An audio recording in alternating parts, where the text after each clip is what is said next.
Ruben, Masya Allah, Alhamdulillah. Kemarin sempat ketemu juga kan Pak Ustadz pas lagi di rumah. Ya Alhamdulillah Ruben istiqomah, belajar agama. Sekarang aku sholat Jumat ada yang nemenin, di trans. Ya, Alhamdulillah.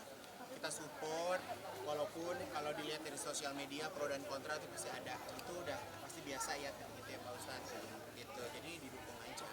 Dan terlihat juga Kak Igun selalu mendampingi Ruben. Sebenarnya bukan selalu mendampingi, nggak ada kaidah mendampingi, tapi secara nggak langsung bareng aja gitu. Karena kan waktu kita sholat Jumat itu kan sangat terbatas karena penayangan itu kan jam setengah satu.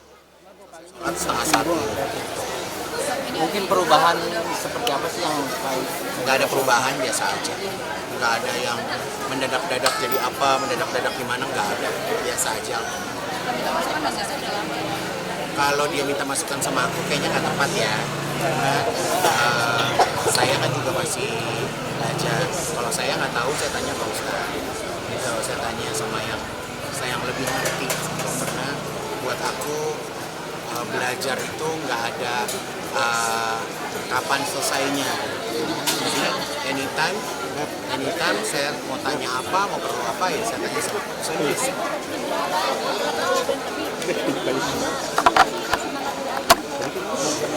Hidup saya juga udah susah, ngapain semangatin orang. Itu masing-masing cari jalan keluarnya sendiri, cari ya setiap orang itu kan berani melakukan, harus berani bertanggung jawab. Kalau misalnya kita kerjanya semangatin, mendoain, kayaknya agak repot ya. Dia urus masing-masing aja, insya Allah dia bisa. Oh ya nggak apa-apa, alhamdulillah. Tapi belum cerita sama aku. Jadi kadang media lebih tahu dari orang yang duduk di sebelahnya ya, Masya Allah. Mungkin akan bareng mungkin nggak? Kalau bareng sih aku nggak tahu, karena setahu aku daftar sendiri, nggak ngajak siapa sih. Tapi ya alhamdulillahnya di saat teman-teman aku tahu aku haji, dan ada beberapa yang memang satu travel sama aku berangkat. Tadinya mau berangkat umroh sama Pak Ustadz, tapi kan aku hajian. Jadi Pak Ustadz punya tugas pulang umroh, ngajarin aku beberapa hal untuk aku persiapan haji nanti. Amin. Ada deg-degannya nggak sih Kak mau haji nih kalau? Belum kali ya. Tapi kok ibadah deg-degan, kenapa harus deg-degan?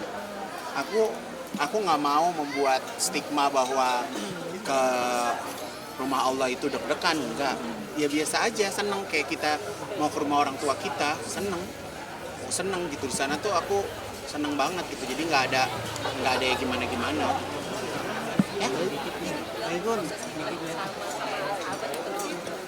Mungkin kalau hijrah kayaknya terlalu berat ya gitu, tapi setidaknya mungkin mempelajari agama bersama, karena belajar itu nggak ada batasan. Ada yang mau disampaikan Pak Ustadz? Maksud Mas Kaigun akhirnya tahun ini berkesempatan untuk bisa haji kan, walaupun semua orang punya rezeki, tapi itu kan tetap panggilan ya. Maksudnya. Ya pertama tentu datang ke rumah Allah adalah panggilan, dan tidak semua orang itu bisa datang ke rumah Allah.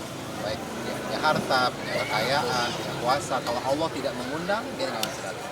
Maka kita doakan semoga insya Allah Kak Igun yang akan berangkat haji tahun ini yang pertama kali, insya Allah Kak Igunnya ya memang sudah sering banyak ngobrol, diskusi tentang apa aja yang harus dibaca doa di sana dan lain-lain. Pada prinsipnya seperti yang tadi Kak Igun bilang, bahwa kita berkunjung ke rumah Allah, Allah akan menjamu sebaik-baiknya. Jadi yakin aja itu, dan insya Allah tentunya salah satu haji mabrur. Saat kembali, jika berubah menjadi baik, maka hajinya insya Allah diterima. Aku nggak tahu namanya haji apa. Iya, furoda. Langsung. Igun udah mantau suhu di sana nantinya berapa? Gitu. Apa? Suhu. Udah mantau nggak sih Kak cari literasi gitu kan di sana? Aku kan baru pulang kemarin, nyaman-nyaman aja. Ya lagi pula antara dari masjid ke hotel kan dekat. Kita nggak mungkin keluar masjid kebakar terus masuk masjid lagi, kan enggak, jaraknya kan dekat. Jadi kalian jangan mikir bahwa di rumah Allah tuh kayak gimana, menyeramkan seperti apa, nggak ada kayak gitu. Jadi jangan memberikan stigma, menakut-nakuti keadaan. Di sana enak banget kok, insya Allah enak banget, dan kita bisa ngebaur sama semua orang gitu, nggak ada batasannya gitu. Jadi kita bisa benar-benar ngebaur gitu. Jadi yang nggak ada yang harus ditakuti sih. Tidak pernah didampingi ya, gimana Kak? Ya alhamdulillah aku ada beberapa ustadz atau mutawif yang aku pernah kenal dan mereka tinggal di sana. Jadi aku paling manggil mereka aja buat temenin aku ke masjid. Jadi lebih enak sih gitu kan. Sebenarnya kan rukun hajinya tuh ada beberapa hari tapi banyaknya memang ibadah ya gitu. Jadi aku tinggal cari teman aja. Jadi aku akhirnya punya prinsip ya. Kalau kita selamanya berharap sama manusia, minta tolong, ditemenin, ntar mati juga sendiri.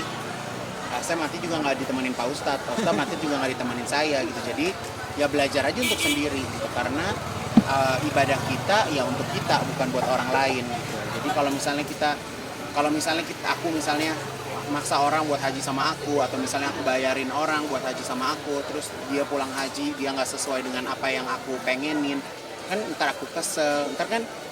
Paham gak sih, kan kita ada kayak gitu ya, orang tua sama anak nyuruh anaknya sholat aja, anaknya nggak jalan aja tuh orang tua ngoceh, apalagi sama orang lain gitu. Jadi ya udah ya, niat sendiri, harta sendiri, ada kesehatan sendiri, Izin berangkat sebelumnya untuk tamu undangan. ya. 2 minggu insya Allah. Untuk kerjaan sendiri gimana nih Kang? Kerjaan urusan Allah, udah yang penting setiap bulan dibayar. Dan pekerjaan tahu di mana ibadah adalah sebuah prioritas gitu. Insya Allah ya. Oke, makasih Kak. Oke. Makan seblak Gi. Udah Kak. Yuk, makasih Kak, ya. mau nanya nih, Kak.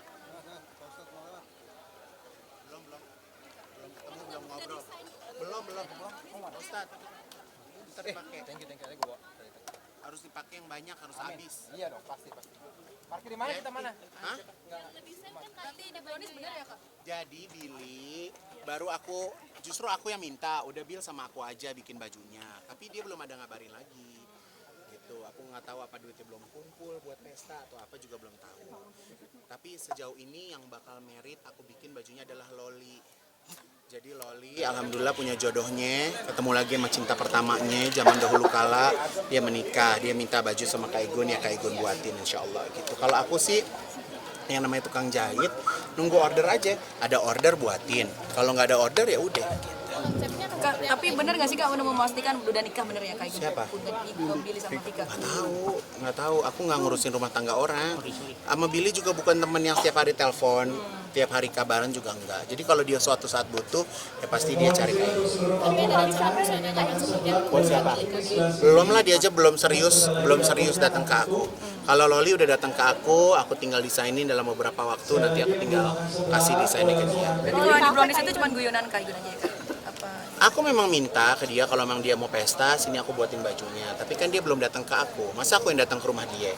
Udah gue yang keluar duit, gue yang bikinin baju, masa gue yang nyamper-nyamper. Oh berarti bikin baju gratis buat Ya gratis lah sama saudara, masa bayar? Mau bayar berapa juga. Jadi buat aku, kalau buat teman, orang yang kita kenal, nggak selamanya itu ada nilai rupiahnya kan. Loli ini Loli Musco di kafe kan Igun ya? Loli kafe. Iya, Loli Cafe. Owner ya katanya. Bener ya bener. Oke? Makasih Kak. Makasih sayangku. Hati-hati. Makan seblak yuk, makan seblak. Mana Kak? Nanya ya. Aman ya Lin?